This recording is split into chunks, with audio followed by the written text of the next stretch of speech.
Ngasigi Wari asi chahi chama yankai mamangda America gi Bedford City da laiba City Theater gini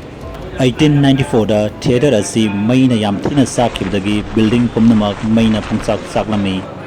chahi ani gi matungda City Theater bu amuk hanna sem sagatpa hauki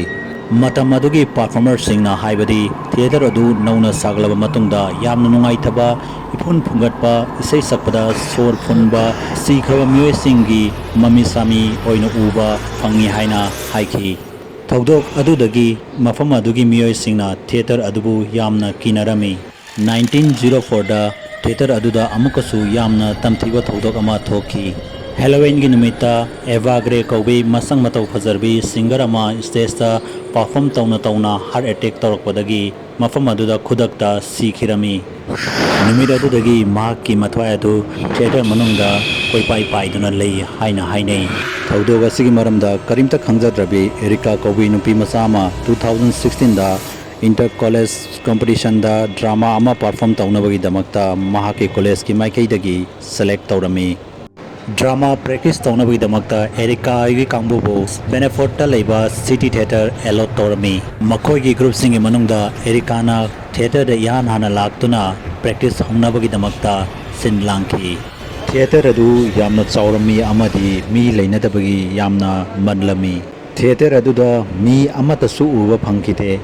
Erika na theater adu chawnbadagi mathamoida kituk kirum ama phawraki adubu mahakna mahaki performance ta concentrate tawrami Erika na mahaki role gi practice tawringai da nakolom de kupak kurakpagi makhol ama taki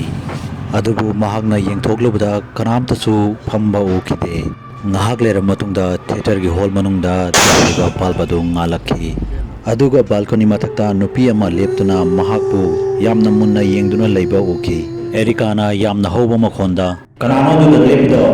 adubu pakum amata lakide aduga nupi adu mafam khangdana mangki madu ubada Erika na karino engona ngasi tawribase haina khanki amadi yamna kiki kanagumangna mahaki makhuribu yamna kanna melapugam tawi amadi mahak so hemda yamna waki Erika na mafam asida yamna kuina leiba yade khalakpadagi theater gi mapan thongna bidamakta thongjaw tamna kanna chensilakhi adubu theater gi thong amata hangba yakide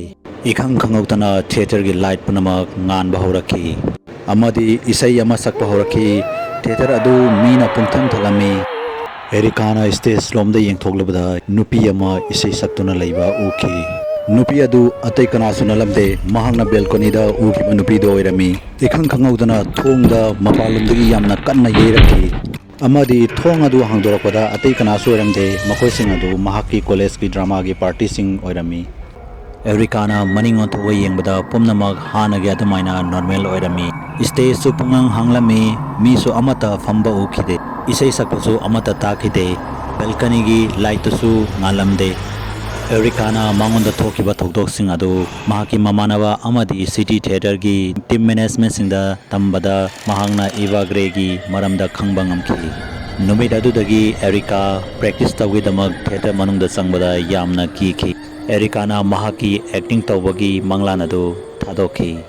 Evagre Koubi singer adu mahaki loisilamdaba performance adu loisinabagi damakta Halloween khudingi lai haina hainai